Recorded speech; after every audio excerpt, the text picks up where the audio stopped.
Lagi ka bang nangihina? Pakakulam o palipad hangin na yan. Ito ang mga signs. Una, mabilis kang mapagod kahit kakagising mo lang.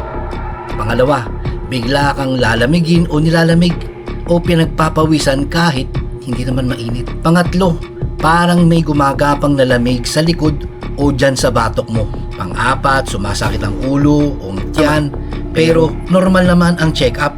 At ang panglima, pakiramdam mo ay parang may kumukuha ng lakas mo araw-araw.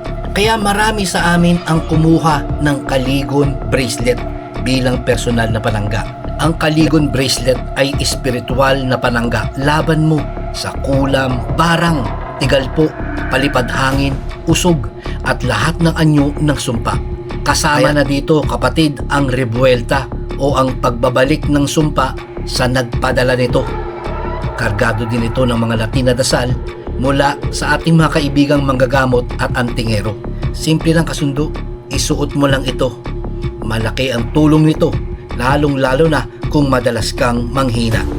Nasa baba ang yellow basket. Kung hindi mo makita, isearch mo lang sa Lagbantay Kaligon bracelet.